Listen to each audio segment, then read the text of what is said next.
All right. Hello, everyone. Welcome to This Week in Mormons, the Sisters Edition, with real life sisters, Ariane Smith and Tiffany Hales. Welcome to our August podcast. Exactly. Okay, I feel like I have not seen you in forever because I haven't seen you in forever. This is kind of fun because this is the first time we've been together in person for several weeks. I know. Between I've been out of town, you've been remodeling a house. Plus, I had COVID. Oh yeah, and you had COVID. Did I even see you after I had COVID before you left on your trip? Once at a baby shower. Oh, that's right, you did. You came to my daughter's baby shower. So like we have not talked about anything. So this will be fun. We just get to catch up and record it all. So completely disconnected to you. In fact, all week last week when you were out of town, I was like, oh, I want to tell Ariane this. And I was like, well, I'm not going to bother her on vacation. That would be rude. Yes. We just got back from our last road trip of the summer. This has been the summer of road trips. Oh, you guys have been like, we have squeezed mad so party people this and summer. It was just like kind of random how it happened, but it's been good too because my oldest daughter is working now. Oh. So I figured this is probably one of our last summers to party hard. Exactly. Well, she has a job that's like super cushy and lets her go whenever she wants because next summer she probably won't. Exactly. She'll probably have a job that's like, no, you must stay. Well, you've made up for me because I have done no trips this summer because I've been remodeling my house.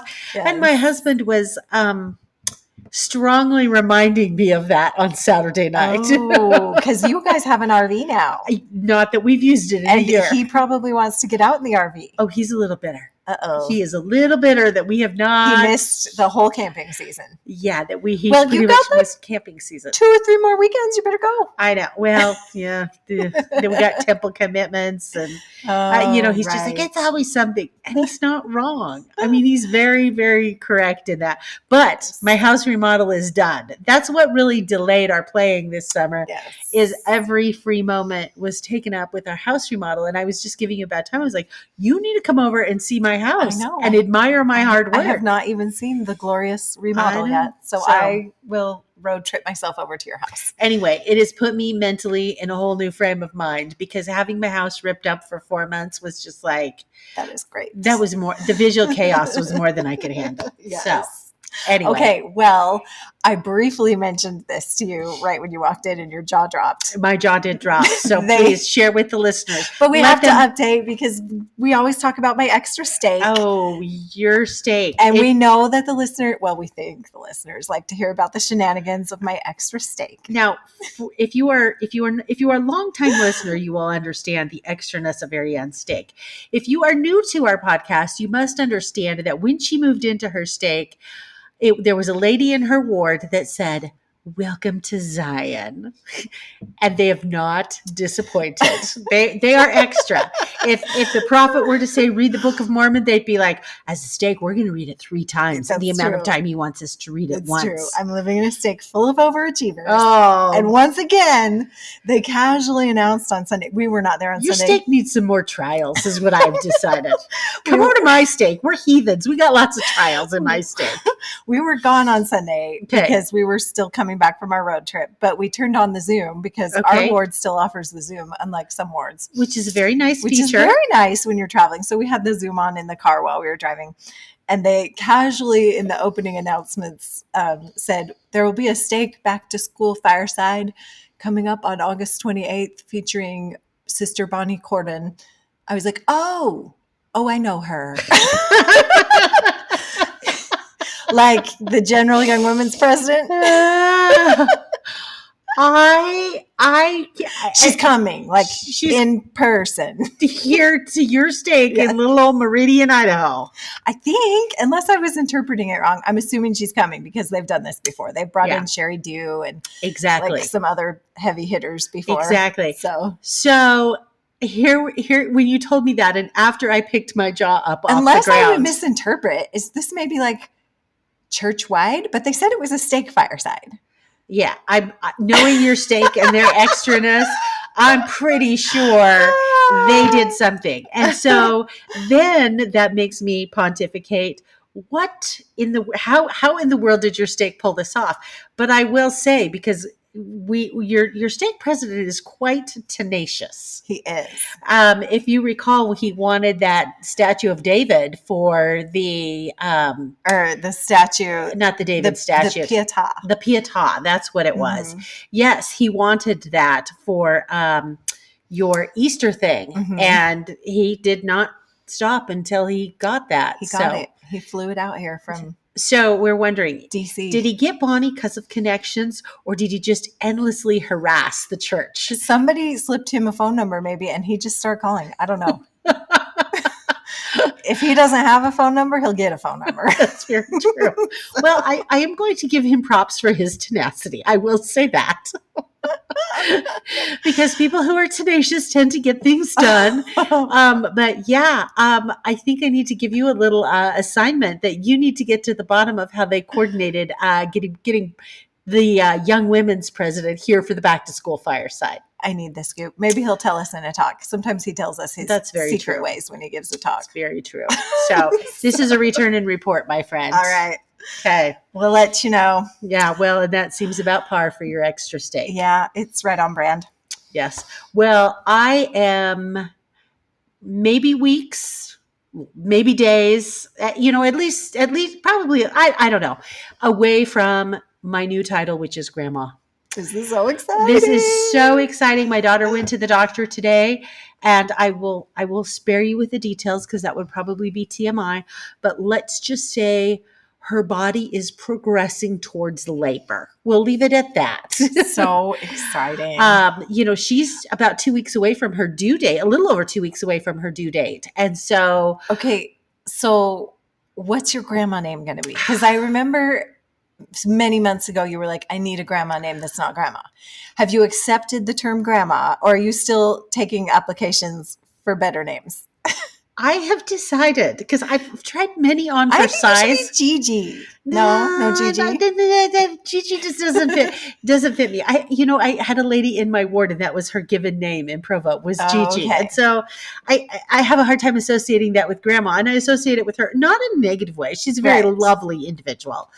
But I have tried several grandma names on for size, and nothing is sticking. So I think I'm just going to be Grandma Tiffany. Okay. I mean, when totally Shelby comes over to my house and I say goodbye to her, I always pat her stomach and I say, "Oh, little JD, Grandma loves you." Well, then you're going to be Grandma. That is also perfectly acceptable. I think I'm going to be Grandma. But my grandmas were grandmas. That's very true. We didn't have any other name besides Grandma. But our grandmas were old. That's true. This is the difference. I do not feel as old as my grandma. No, you're in not. My perception, you're not. We looked this up, didn't we? We figured she was like in her. Well, but you're the oldest grandkid. My grandma Ison was like 52 when I was born. By the time I was born, she was elderly. Well, she was elderly when I was born too. Look at the pictures. Anyway, so yeah, I am very, very, very excited, but I'm also just a bit mortified at the title of grandma, because in my mind that just seems so old. Oh, you're just going to grow right into it. I probably will. Next time we're on here, I'll probably have my phone and be flashing all sorts of pictures and bragging about my cute little grandson. Yes. All right. Well, should we do some news stories since that's what we're here for? Let's do some news. Okay. So first article we wanted to cover last night. We won't get too extensively into it because Jeff talked about it last week on the podcast, the abuse story that hit the press. Not last week, but the week before. Yeah, the abuse story out of, was it Texas? It was Texas. No, it was New Mexico or Arizona. It was Arizona. It was Arizona. Yes, Arizona. So he talked about it at length last week, and he had a therapist on that gave some insight.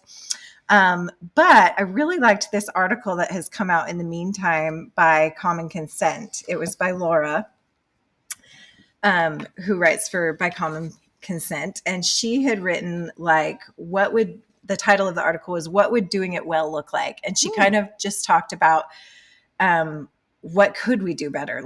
Actually, let's get into the nitty gritty details. And I thought this was such a good article because I think we can all agree on if nothing, we can all agree there were some major missteps. There were issues. Big time.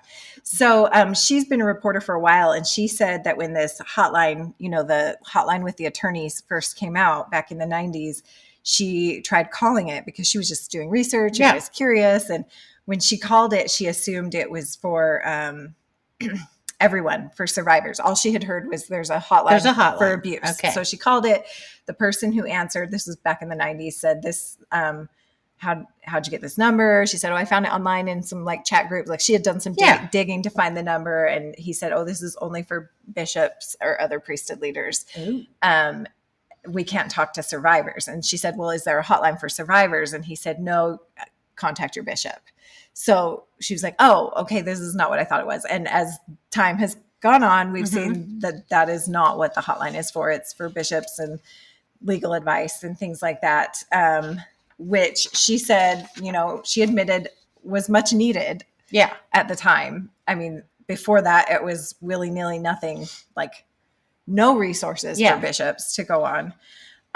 But she said, maybe we should think about like furthering our resources for the survivors and not solely focusing on the what the bishop, obviously what the leaders obviously are supposed it's to do. important to give the leaders guidance, but she just commented on how we don't really have anything concrete in place for the survivors, but we do have the tools. We have bits and pieces. We just need to gather them. So she said there is a little known, and I did not realize this, section of the website that I guess in 2018 it came up. It's churchofjesuschrist.org/abuse. Okay. A section of the website that has like some resources and just, stuff like that for people who've been abused.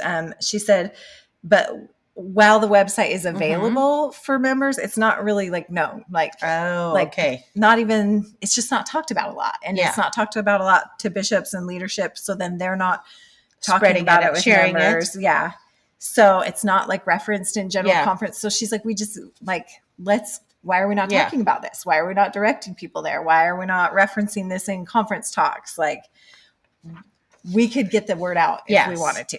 And then she said, we don't have a hotline for survivors, but she said, what we could do, what would be really smart to do is there's already an outside organization that does. It's called RAIN. I don't know what that acronym stands for, but it's the National Assault Hotline. Okay.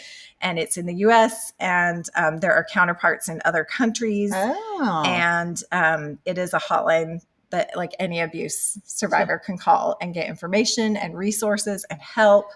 So maybe referrals to that hotline. Her suggestion was, why don't we have bishops refer them to this hotline? And she said some faith communities have already been doing this. I mean, not our church, but other churches have already kind of leaned into this RAIN hotline. And she said, she was throwing out all kinds of fabulous ideas. She said, they could, have a go-to between the pastors and these community resources. You could have, abuse advocates who are trained and hold leaderships for local leaders. And, she said this could be like a calling in each ward or stake. There's a person who is aware of how to access this hotline and aware of all the local resources. And then, bishops or others could refer people in the stake to this person. And they know all the resources. Oh, here's this helpline. Here's this. Here's this. So I don't know.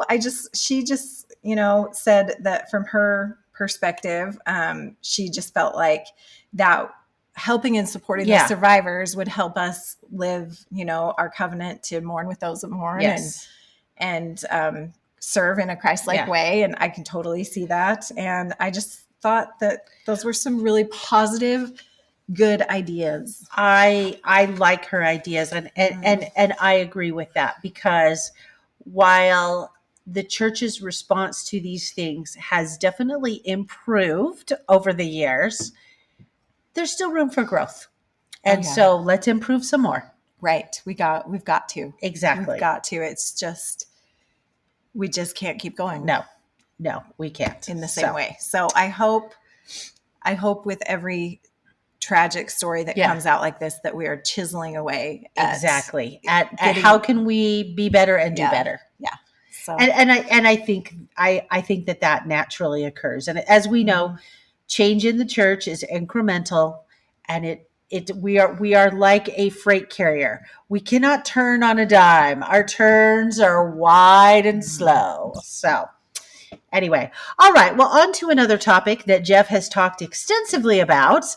The dedication of the Washington, D.C. temple. And I saw on his Facebook page that he was there live and in person. I know, because when he talked last week, I think he was saying he wasn't going to get a ticket, that was reserved just like for bishops. So well, he must have weaseled his way in. I am sure, no doubt, next week he will tell you the story. Yes, so, next week, come back, he'll tell us all about it. But it was major media, of course. So we've got two stories on the temple dedication, and I'm going to take the first one.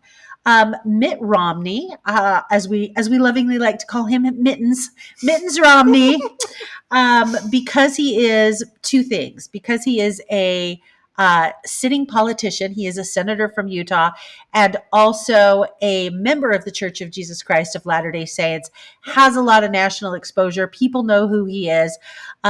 Fox News sat down with him for an interview that they did with the Washington, D.C. temple in the background. And so this ran on Sunday, which was the day of the temple dedication, and it was pre-taped, and he made a couple of interesting statements in the interview. Now, apparently he's referenced this before, which I didn't realize. He said that he has not always been 100% accurate or 100% honest. He said, when I've done things for advantage of politics, and I look back at those things now with great regret, and so I say at this stage of my life, I'm not doing that anymore. I'm going to be straight and honest to the extent that I humanly can, and I'm not going to worry about the consequences, what the consequences might be for me politically or otherwise. And I thought that is very interesting, because a lot of the criticism that he receives from I would say very exceptionally conservative members of the church is, first of all, they don't think he is conservative enough, but also they feel like he has taken positions, especially like with regards to abortion, that have kind of been contrary to teachings of the church. And he doesn't say what things he said or done. I'm dying to know what he's referencing. I would like specifics. I would like specifics How come too. Nobody followed up on that? Reporter from Fox News. Come on, mister. Guessing Mitt said, yeah, I'm not going to go into the specifics. I'm just going to tell you I've done things I'm not proud of. I just would love to know what. I know. I mean, it could be anything. I mean, we could pontificate. It could be anything. It could be anything. He's gone a lot of directions. Exactly. So. But I do feel like in the last few years, especially since he's been senator, he has been willing to kind of stand up and take positions that have been... Well, the Trump thing. He voted to impeach Trump twice. And we see a lot of those politicians who have stood up to Trump. I mean, Trump puts them right in his crosshairs. I mean, Liz Cheney is a great example of that. You know, if polling is correct, she's likely going to lose her seat in the Wyoming primary tomorrow. And again, she has said, I don't care, because I've seen this and this is wrong and I need to stand up to it. I wish they would all just have that attitude. I know. But anyway, it was a very interesting interview. And, I did not see it. I just read kind of the follow-up story on it. But I just want to conclude this story with one thing he said. He said, I would much rather spend time here at the temple than in the Capitol building. But politics is exciting and there's great work to be done. The country faces some enormous challenges, but good people of all faiths can come together and hopefully address those challenges to keep America the hope of the earth. Very nice. I did like that. Very nice. So, all right. Next article was put out by the church, and it's just an article on the dedication itself. They had a lot of bigwigs there for the dedication. They had a lot of heavy hitters. So President Nelson went out to do it.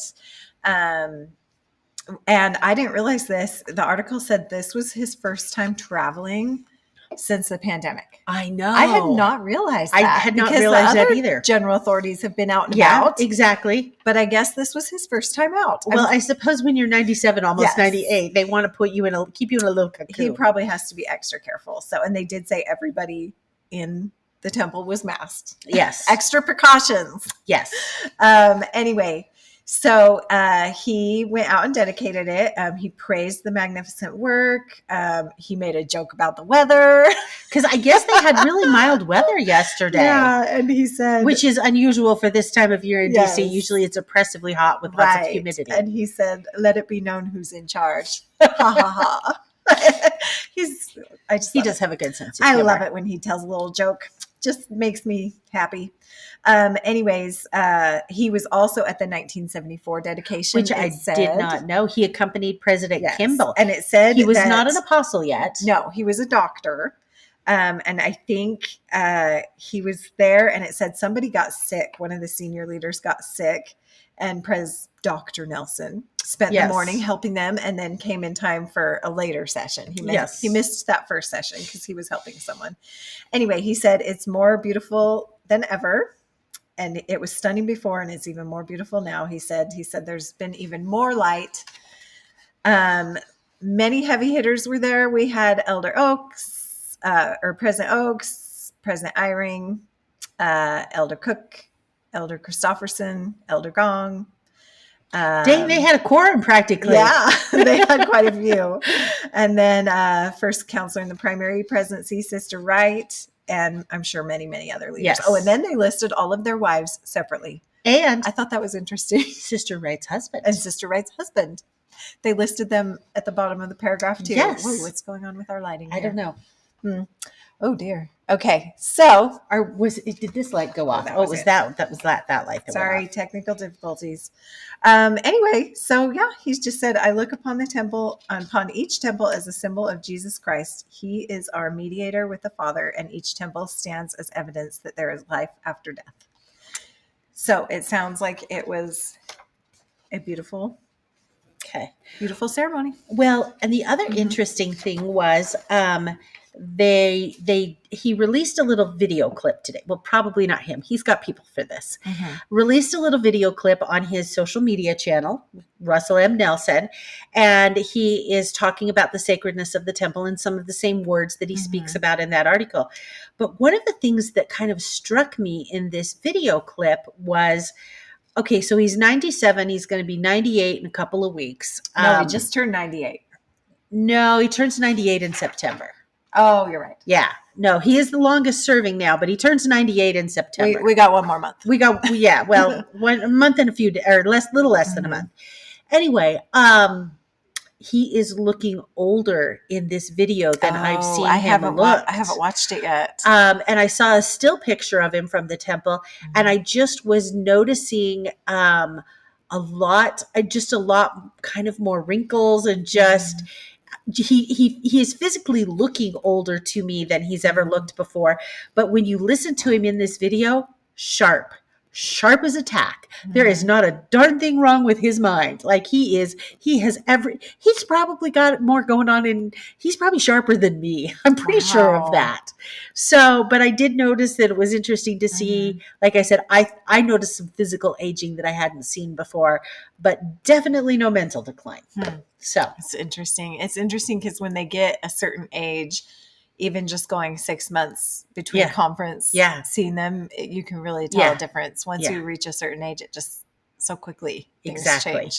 Exactly. So hopefully he's not too offended that I think he's looking a little older these days, that he's aging, but his mind is sharp. I think he'd appreciate that. Exactly. All right. Let's move on to our next story, which is actually a magazine. I'm going to hold it up here for those of you on video. This is the alumni magazine for BYU that arrived in my mail today, and it is The Food Issue. Which is a new thing. I don't think they do a food issue. I don't think they do a food issue. But this is all dedicated to food and food-related BYU stuff. OMG, it is so good. Like, I don't even know where to begin. It's just so It's juicy. really good. She handed it to me when she got here and I was browsing it and I was like, Yes. well, now this is interesting. Because Okay. I don't always read the BYU Alumni magazine. I don't either, because usually bores they're, me. that's what I was about to say. Usually they're a little too intellectual for me. But the food issue, no, the food issue is perfect on my kindergarten level. So you open the magazine and what do you see? You see the BYU bakery where they are making the infamous 15-inch cougar tails. Oh, yes. Which when I was going to BYU, cougar tails were not a thing. Cougar tails apparently did not come around till 2006. Yeah, they weren't a thing when I went either. But now if you ever go back to a game, you cannot go without getting a cougar Exactly. tail. And for those of you who do not know what a cougar tail is, it is a 15-inch long maple bar. So it is a maple bar on steroids. And I have to say, maple bars are my favorite donut. Mine too. Like if I'm That's your favorite donut? That is my favorite donut. How did we not know this? I don't know how we didn't know. I will get it every time. Exactly. Like if I'm given an array of donuts, I'm like, give me the maple bar. And so this is a maple bar on steroids. I don't even want to know how many calories this thing has. But what is interesting is they sell 8,500 of these cougar tails every time they have a football game. The cougar tail has been ESPN's concession food of the year. And let me tell you how much these cougar tails bring in per game. 75, was it 72,000, 72 or 75,000? I think it was $72,000 per game. That is insane. I cannot wrap my head around that. I cannot wrap my head around that either, because you certainly know that it doesn't. How many people does that stadium hold? Well, they sell 8,500 of them. The stadium holds like 65,000 people. Wow. So, I mean, not everybody's getting a cougar tail, but just the fact that they're making $72,000 a game on a donut. On one concession. And you got to believe that it's not costing them that much to make a cougar tail. Yeah. Anyway, so that was interesting food fact number 1 in the Alumni magazine. Interesting food fact number 2, and again, there's many on here, is they have kind of a by the numbers thing, and they have a picture of a BYU football player, and they have in front of him everything he consumes in a day. Right. And as we know, the BYU football players get to go to the Legends Grill during training, and they get meals. And they have like a special dietitian. They quoted him in here who comes up with a plan for each of them. Like, this is what you're going to eat. So this particular football player, he weighs 200, or no, he didn't say how much he weighs, but he consumes 6,500 calories a day. That is crazy. It's so insane. Like, I can't even wrap my head around that. So they have pictures of him with his eggs and his bananas and his protein smoothie. They have really good product placement of the Built bars, because the Built bars they're owned by Built Bar now. Yes, the BYU football team is owned by Built Bar. So we're going to give them. There's a lot of chicken in that picture. There's a lot of chicken. Many servings of chicken. Yeah, lots of protein. I don't see a ton of carbs that he's eating. I mean, there's a few carbs here and there, but he's got lots of cheese, crackers, salads, eggs, fruit. Anyway, very interesting. And then it talks about like other different fuel for some of the athletes. Apparently, the athletic dietitian Rachel Dull Hutchinson worked with food scientists to create a sweet and sour energy gummy snack exclusively for BYU athletes. I love myself a good sweet and sour candy. I want to try the energy snack. Energy gummy. The energy gummy. Now, the question is, you have to be careful with the word gummies these days. That's very true. There's a different association when you say the word gummy. Okay, but are they putting caffeine in the energy gummies? That's what I want to know. Heck yes, they are. Well, I know, but sometimes there's this BYU and no caffeine. No, they got rid of that rule now. I know, but still. Anyway. That is only caffeine in the coffee form. Yes. So caffeine in other forms are fine. Again, the difference between non-Mormons and Mormons, the temperature of your caffeine. Okay, so then there's a whole nother article in here, how this woman has incorporated food into an art design. So she has this studio, and what she does is she takes petals from let's see. Her studio has become a kitchen with pots and pans and ingredients. She preserves flower petals with pectin and sugar like you would do if you were making jam. And then she sews them into quilt squares. And she's got this quilt that she designed from this from these flower petals that she's preserved with pectin on display at the Arts Center. Well, So that was very interesting. Then there's a whole article in here on all of the waste that BYU creates and how they recycle and reuse their waste into, and I'm talking food waste, not human waste. So let's clarify here. Food waste gets recycled and it then becomes the compost that you see on the grounds at BYU. well, good for them. And then I'm going to get to the funnest article that I liked in this, which was the history. It says, enjoying a hearty helping of memories from nearly 150 years of student sustenance. I didn't get that far. I didn't see this one yet. So, and it starts off, want to fill a mind? First, you've got to fill a belly. And it talks about how there's two different kind of food things going on in the Provo area. You have the food stuff on campus that the students associate with BYU campus. But then you've got lots of food places in Provo proper that have popped up again to support the students. Apparently the Provo Bakery has been in business since the 1890s. Ooh. Love the Provo Bakery. The Provo Bakery is delicious. It is delicious. But here's one of the things that I found really interesting. So post-military, obviously, as a country, we kind of learned how to feed mass quantities of people. So President Wilkinson charged this man named Ben Lewis with trying to figure out how to do campus dining for all these students that were now coming to BYU. He regularly went to this bowling lane called Regal Lanes right next to BYU, where he'd been impressed. That's where he'd eat his lunch. Nothing better than bowling grub. He'd been impressed with Wells and Myrtle Cloward, and they owned and operated the restaurant in the bowling lane, and they'd been in the restaurant business. So he tries to woo them to BYU, and they're like, nah, we like our restaurants. We'll stay here. We're not interested in being wooed to BYU. Mm-hmm. That is until November of 1952, when their dream went up in smoke and the bowling alley caught on fire. This sounds like a conspiracy theory. It does sound like a conspiracy theory. Either that or the Lord going, you shouldn't have told him no. Oh, no. Because you can imagine what happens after. That's so sad. It is really sad. So then they went and got a job at BYU? Then they went and got in charge. And did they create the Cougar Eat? They did. They were responsible for the Cougar Eat, but not only were they responsible for the Cougar Eat, he was responsible for Why Sparkle Punch. Why Sparkle? She was responsible for BYU Mint Brownies. No. Yes. Oh, they're a power couple. So, like I said, why do they not have a building named after them on campus? Well, they really should. They should rename the Cougar Eat after them. They should. Anyway, so they're the ones, like when I think it had changed when you got there, but when I went to BYU, you would go to the Cougar Eat and they did not have, the Subway and all of the franchise restaurants. They had, it was cafeteria food, but it was also home style food. I would go there because you could get a taco salad, like the taco salads in the fried shell with hamburger, with lettuce and then hamburger and tomatoes and cheese and the sour cream thing on top for $1. Wow.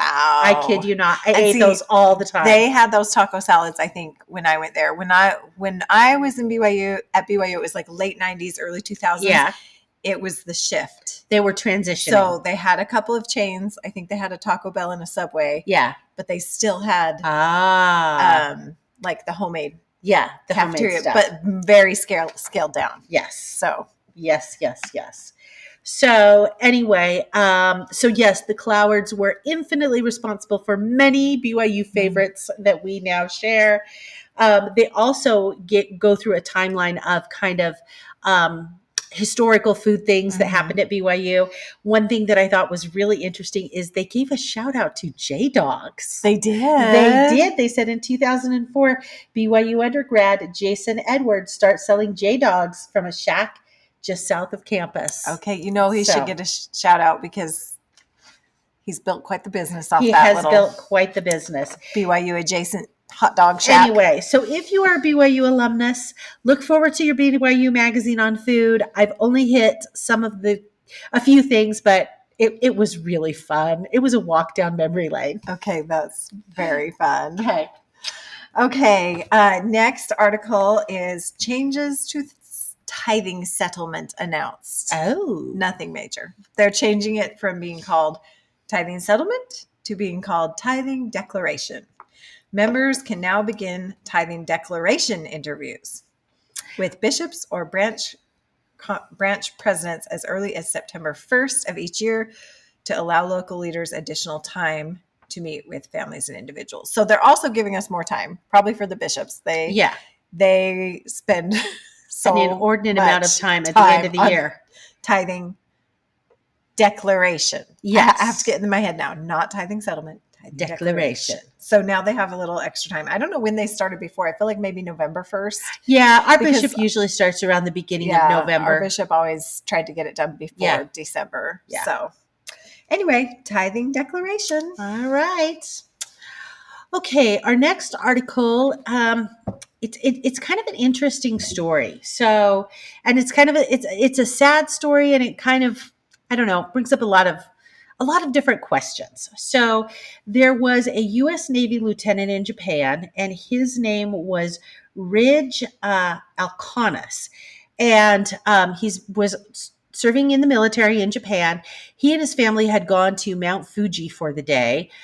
They were driving down from Mount Fuji, and he actually suffered a case of altitude sickness and ended up passing out due to this altitude sickness. Well, as a result, he crashed his car. And when he crashed his car, fortunately, no one in his family was seriously injured, but he ended up crashing into another car, which ended up killing an 84-year-old Japanese woman and her 57-year-old son-in-law. And so he was arrested by the Japanese police. They felt that he had fallen asleep driving. They did not think that he had altitude sickness. His family who was with him said, he wouldn't wake up. He was clearly passed out. Mm-hmm. And if you're falling asleep driving, you're going to wake up. You're going to wake up. So once he was able to get released from prison, he spent a little while, like a month there. The Navy did some investigation, and the Navy determined he had passed out due to altitude sickness. So in Japan, their justice system is a little different than America's. You have the sentence part, but the sentence part can be mitigated if you pay financial damages to the victim, because you want to make the victim financially whole. So he ended up paying $1.6 million to the victim. Wow. Some of this came from insurance proceeds. Some of it came from fundraising. Apparently some friends and family dipped into their retirements and mortgage accounts. And so he was hoping that would help mitigate his sentence, but they ended up sentencing him to 3 years in prison, and they would not take into account the fact that he had his own medical emergency. Oh, and so sad. The article that we're linking tonight is a follow-up that Tad Welch had done to the original story. Tad Welch is a reporter for the Deseret News, and he interviewed the parents and talked about the role of their faith in this accident and what's going on with their son. And the parents just talk about, the mom says, I just wrote to a friend who said she was praying for us, that I don't think I could get up in the morning and put on my clothes and face my day without those prayers. It's very, very real, the amount of sustaining energy we receive from those prayers. And Ridge has felt it. His wife, Brittany, has felt it. The family feels it. We wouldn't be able to face the day without it. And it also talked about he asked to speak with his LDS congregation the Sunday before he was to report to prison. And he shared with them, not all scripture stories have happy endings. We can only rely on God's love and grace to overcome tragedies and suffering. He did feel exceptionally sorry for these victims' families. He was asked by the prosecutor in Japan, do you pray for the two people that died? And he says, every single day. Wow. Anyway, so he just recently began serving his 3-year sentence, and his family is trying to work with the Biden administration to see if they can get an early release. They think part of the reason he kind of got this harsh 3-year sentence is just kind of a pushback from Japan for all the military personnel there. But yet at the same time, we provide a great service by having the military personnel there. So it's just a difficult situation. And I struggle with this because there are a lot of people who commit crimes as a result of mental illness. And we tend to weigh physical illness like he had and give that more of a pass than we do mental illness. And I'm not saying, that we shouldn't, that we should give mental illness the same pass we give physical illness. It's just a tough balancing act is what I'm saying, because a lot of people do things and they're just not in their right mind. And should they have realized they're in their right mind? Maybe, maybe not. But it's just a heartbreaking situation for everybody all around. Yeah, really sad story. But like I said, at least they are focusing on faith. Yeah, I mean, he's got a great attitude. He does. He has a great attitude. So, okay, the next story, this was a really sweet story. This is about a missionary in Texas that has been honored for giving during his service mission. Yes. So he's on a service mission. He's 20 years old. His name is Caleb Wood. This is in Dallas, Texas, and he just got honored as Volunteer of the Year by CEO Magazine. That must be the Dallas CEO Magazine. All right. For his work at the nonprofit organization called Trusted World. So he has been serving, he's almost done with his 2-year service mission. He's been serving at this organization called Trusted World, which helps provide resources like food, clothing, etc. to schools, police, and other nonprofit organizations. So he goes in every single day for a few hours, and he is on a service mission because he has brain tumors and mobility and cognitive struggles because of the tumors. Yes. So, but he goes in and does this every day. And I think his family, he always has a member of his family with him when he goes either in. His mom or her sister goes with him. And then he also does like some temple service once a week. Anyway, it's a really cool story. He is very well spoken. They've got some quotes from him in here, and he just seems like an amazing kid. He said he feels kind of selfish because really he said he likes making other people happy. It helps make him happy. Yeah. So like this is a win for him. Anyway, his mission president said that just, gave the example of the widow's mite. And he said, he only serves a few hours a day, but it's everything he has. Yeah. He gives everything he has physically to do this once a day. So, he said that like serving a mission was his dream for as long as he could remember. And he, because of his health, he just felt like it would be out of his reach. And he always prayed to be able to serve. And he just felt like this service mission opportunity was like 100% catered to him. Like, and his mission president is also quoted as, just talking about how, these are very individualized missions. They are can be completely catered to the missionary and his abilities and his needs. So anyway, it was just cool. This wasn't the first time. He also got honored, I think, by the organization itself earlier this year. Yeah. Trusted World gave him an award. Anyway, he just said that everyone has hardships one way or another. This elder would, this is what he said. And he said, however, I know Heavenly Father sends earthly angels to come to our aid in times of fear, loss, sorrow, pain, and grief. Being here at Trusted World is one way for me to be someone's earthly angel. So he has just a great attitude. Yeah. I mean, with his physical disabilities, if he chose to sit at home, nobody would judge him for that. Right. Because he has some pretty severe physical disabilities. But he's like, you know what? I want to contribute. Mm-hmm. And if this is my small way of being able to contribute, I'm going to contribute. And I think that's just a great message for all of us to keep in mind that, even if it's just a small thing we do to contribute, any contribution is a contribution. Right. So. For sure. And the mission president was quoted also in the article as just saying, proselyting missions and service missions are both equally important. Like he just gave a lot of credit to, obviously the mission president presides over both proselyting missionaries and service missionaries. And he said there is a great need for both of these. Exactly. they're both doing so much good in different ways. So I just love, we've talked a lot about this because we've talked, there's always service missionary stories. And I love a service missionary story. I agree. think it's amazing the opportunities that these kids have now that they didn't have, 10 years ago. Exactly. And I love it. I love it too. All right. We're going to give a brief update on MyKayla Skinner, our favorite little Olympic MyKayla Skinner. What's she up to?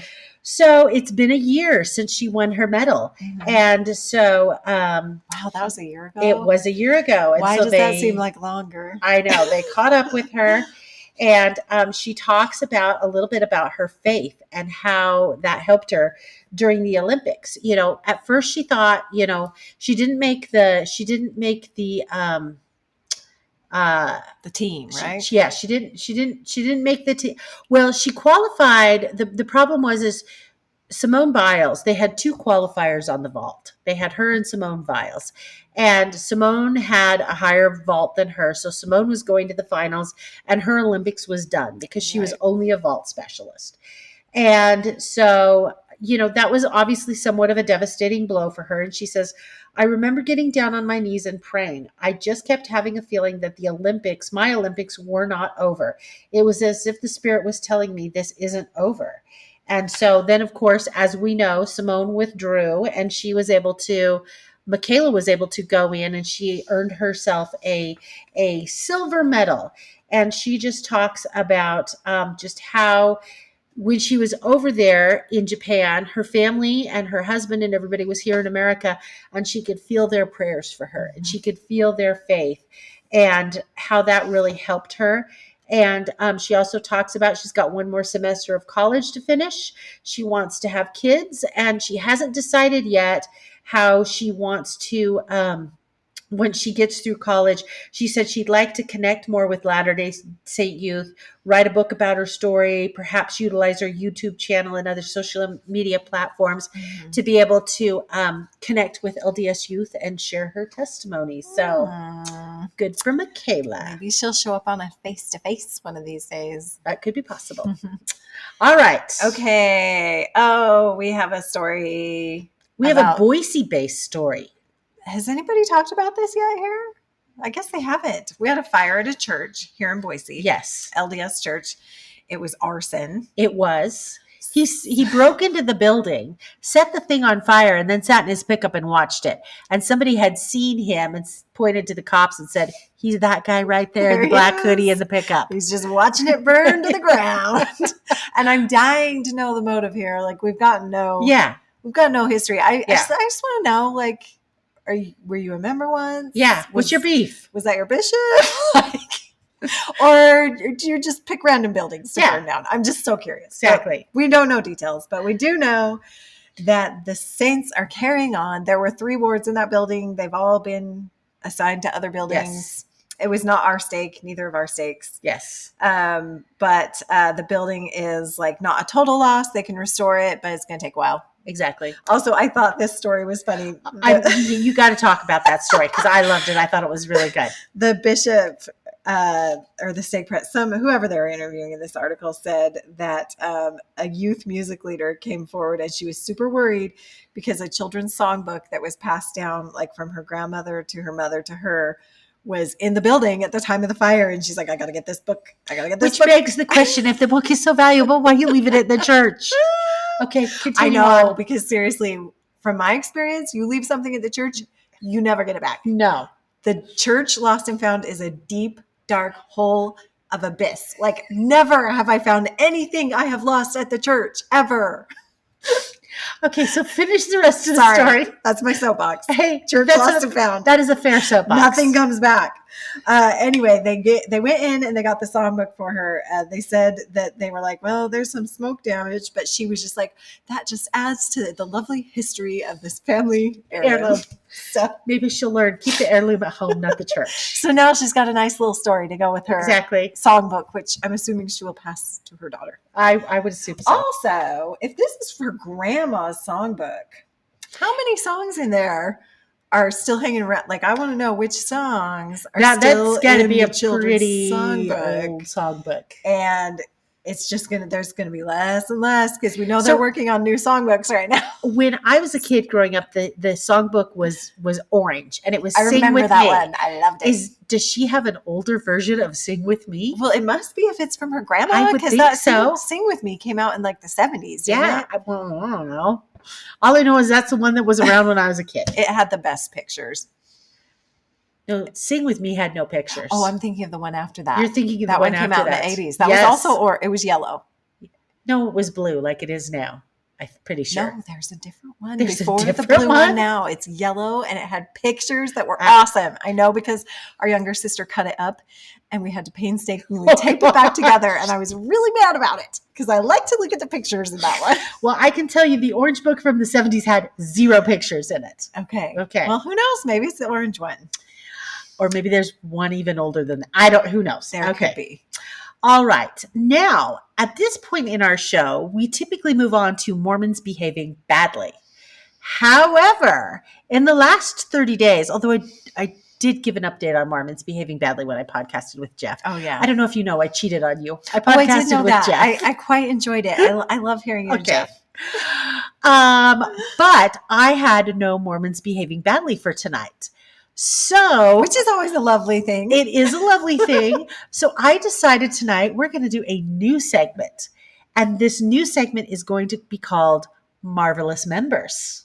So exciting. Which is the opposite of Mormons behaving badly. Marvelous Members. This is fantastic. So Can we get more marvelous members and less Mormons behaving badly? That needs to be our goal. More marvelous members, less Mormons behaving badly.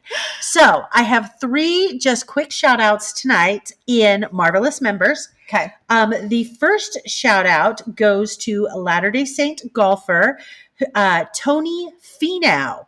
He recently won the 3M Open in Minnesota on July 24th and the Rocket Mortgage Classic in Detroit on July 31st.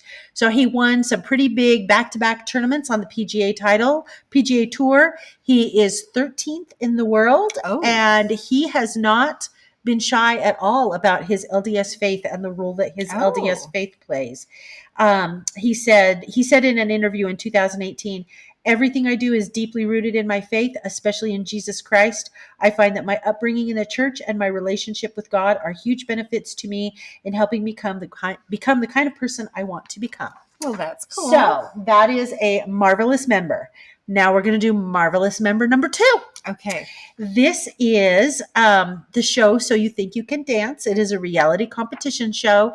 The members do really well on that show, especially if they are from Utah, because as we have talked about, Utah is a hotbed of dance. Yes. So season 17, which just concluded on August 10th, a winner was crowned. Her name is Alexis Warburton. She is from Highland, Utah, and as you can imagine, she is a member of the Church of Jesus Christ of Latter-day Saints. She was also the first female to win the Latin Ballroom section of the competition, and she got a $100,000 prize just for winning the ballroom.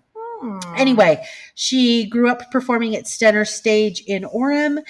She married her high school sweetheart in the Provo City Temple in 2018. So good for Sister Warburton on her win on So You Think You Can Dance. Okay, we've got a dancer, a golfer. Okay, now we've got a third one. Now, I don't have a link to this story because this is somebody that I know her family better than I know her, but I just need to give a brag and a shout out to this girl by the name of Danny Beckstrom. Okay. And let me tell you who Danny is. First of all, her parents live in my ward, and she is a BYU graduate. She's 31 years old. She got her degree in communications, broadcast communications at BYU.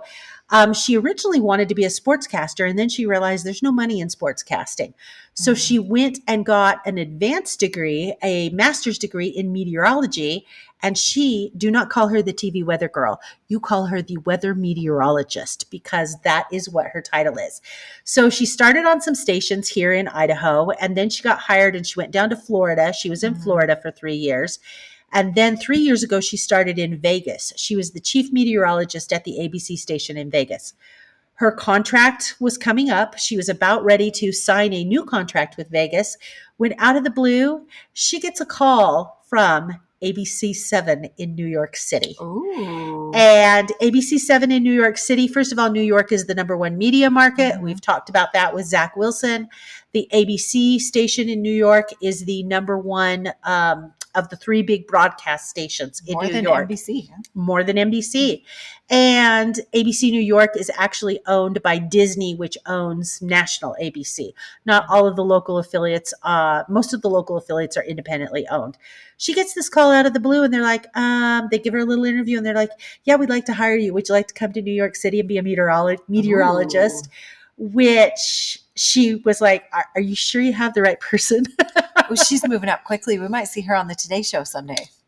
Well, no, Today's Show is an NBC property. We're talking Good Right. Morning America. Yes. That has already happened. No. Oh, This wasn't just for the local affiliate? well, let me tell you how this works in New York. Okay. Oh. So she literally had 2 weeks to like figure out what to do with her house in Vegas, sell her car, pack her stuff up, get to New York, find an apartment.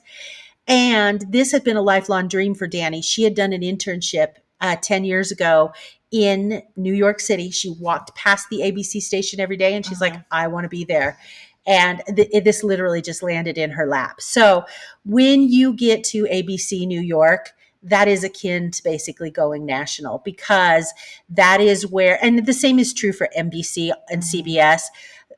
They will pull from their local New York station when they need people on the national. And so just today she posted on social media, Robin Roberts was giving her a shout out saying, now we'll turn to Danny. Anyway, so pretty amazing, 31 years old, and to have made it that far. Nice. She's just an active member of the church. She is an active member of the church. And so shout out to Danny Beckstrom. And for all of those members who live in New York and listen to our podcast, go watch ABC7 and see Danny, because she's just really fun. And I will say on a side note, because this family is really overachievers, Danny's younger sister, Jenna, is Miss Teen Idaho USA, and she's competing in the national pageant at the end of September. So, yeah, they're overachievers. They should move into my state. They'd fit right in. Well, no, they wouldn't, because they're actually very humble. That's all I'm going to say on that matter. Ouch. Shots fired. Shots fired. It's okay. You can fire shots. You're not in my state. It's very true. All right. Should we move on to our favorite things? Yes. Let's do favorite things. Okay. I'll go first. My favorite thing this month, I'm a little bit ashamed, but I'm just going to go for it. It's another vacuum. I know. What is wrong with me? I'm looking for a new vacuum. You know, I got new carpet. I want a new vacuum. This is probably like the third or fourth vacuum I've talked about on here. You might be more obsessed with your floors than I am. I don't know what I've turned into. This is like a combination of mid-40s and motherhood. Do you have old vacuums you're wanting to get rid of that I can take home and try out? This is a different type of vacuum. Oh, this is the thing. There's a different vacuum for everything. It's not that I'm replacing all my vacuums. It's like I have different vacuums for different tasks. Okay, well, now I'm intrigued. Okay. This is the bougiest of all my vacuums. Oh, gosh. Because this is a garage vacuum for your car. It is a Bissell Vacuum, big canister. Like you see at the car. You know how for years I've been like, I want one of those car wash vacuums in my house to suck up all my kids' toys? Yeah. Well, I kind of got one in my garage. It won't reach to the house, but you mount it on the wall in your garage. So it's always there. It's always plugged in. Okay. There's a hose that attaches to it, and it comes with a mount. So you mount the hose on the wall, the thing that the hose turns around on the wall. Okay. So all I have to do, like when my kids spill stuff all over my car, which they do every single day, is plug in the hose, flip the switch, vacuum my car, put it back on it's always there and it's always plugged in. All I have to do is turn it on. Does it have good suction? Yes, it has really good suction. I will say not quite car wash level suction, but close. Pretty dang close. Pretty close. Okay, I saw the pictures of the damage your children did to your vehicle on your latest road trip. I posted a picture. There is sand in every crevice of my car, and I haven't vacuumed it yet. It's been. And that was my next question: is have you vacuumed No, it yet? we've been home for 24 hours. I did wash the outside. I have not vacuumed it yet. I'm terrified. Yeah, as well you should be, because the pictures were frightening. I should report back next month on whether this vacuum actually survives this latest road trip round of dirt. Well, and gets all the sand out, because I think sand is the worst thing to get out. Yeah, sand is awful. So, Oh, God. but I love it. I will just like, if a kid just spills like something, Yeah. I can Like just crackers, popcorn. Whereas in the past, I would let it sit for months because who wants to haul the vacuum out into the garage? Or you're always busy running around. You're like, I don't want to go to the car wash and vacuum. Yes. Okay. So my fanciest vacuum of all, it's a Bissell garage vacuum. Okay. Well, I highly recommend. I've had it for several months now. It might be my favorite. Okay. All right. Well, we're going to go down the primrose path of my favorite thing. I'm kind of slightly embarrassed to admit it. Uh-oh. So this is all the fault of my 21-year-old college daughter. She does find all the good things. She does find all the good things. So she comes to me. Now, I do not have TikTok on my phone. Mm-hmm. Well, I do now, because she came to me and she's like, Mom, have you heard about Bama Rush? And I'm like, what? And she's like, it's Rush Week in Alabama. It's a big deal. And it's a big deal on social media. And I was really? like, okay. So she says, you have to follow this girl. And her name is, let me see if I can get her name correct.